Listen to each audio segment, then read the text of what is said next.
ఎలా ఉన్నారు? Hi friends, చూస్తున్నాండి మంచి మంచి వీడియోలు తీస్తూ ఉన్నాను. ఈరోజు మనం అంబేద్కర్ గారికి వచ్చాము.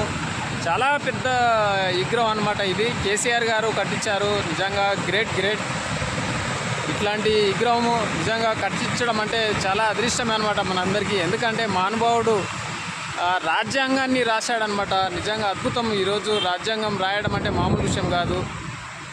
ఈరోజు ఇంత చాలా బాగున్నామంటే ఆయన పుణ్యమే అనమాట. ఈరోజు గవర్నమెంట్ జాబులు చేసే కానీ ప్రతి జాబ్ కానీ ప్రతి అడుగున ఆయన చేసిన రాజ్యాంగం మామూలు విషయం కాదు. రాత్రి పగలు కష్టపడ్డాడు.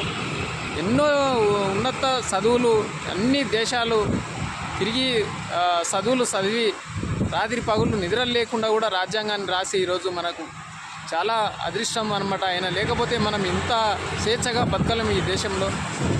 ఆయన చరిత్ర పాఠ పుస్తకాలలో, గవర్నమెంట్ బుక్కులలో, పాఠాలలో కానీ పుస్తకాలలో చేర్చాలి. ఆయన ఏ రకంగా రాజ్యాంగాన్ని రాశాడు, ఎట్లా కష్టపడ్డాడో అనే చరిత్ర ప్రతి ఒక్క పిల్లవాడు ప్రతి ఒక్కరూ చదవాలి.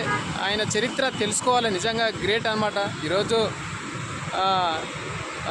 భార్య పిల్లల్ని కూడా పట్టించుకోకుండా మన కోసం దేశం కోసం త్యాగాలు చేసి ఫ్యామిలీని కూడా వదిలేసి దేశం కోసం మన కోసం త్యాగాలు చేసి మనకు ఇంత స్వేచ్ఛగా ఉండడం అంటే ఆయన వల్లనే ఇంత స్వేచ్ఛగా మనం ఉన్నాము.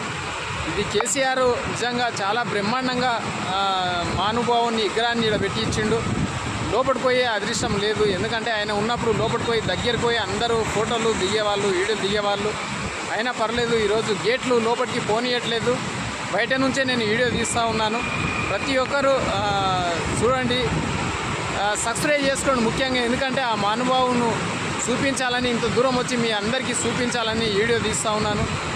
ముఖ్యంగా సబ్స్క్రైబ్ చేసుకోండి. ప్రతి ఒక్కరికి షేర్ చేయండి. ప్రతి ఒక్కరూ ఈ మహానుభావుని కోసం తెలుసుకోండి. ఎందుకంటే అన్ని కులాలు మతాలు అందరూ ఒకటే, అందరూ సమానమే, అందరూ బాగుండాలని కోరుకున్న అంబేద్కర్ అనమాట.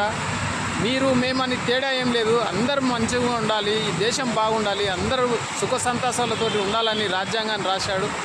అందరూ ఈరోజు చాలా బ్రహ్మాండంగా జాబులు చేస్తున్నారు. గవర్నమెంట్ జాబులు అంటే ఆయన పుణ్యమే అనమాట.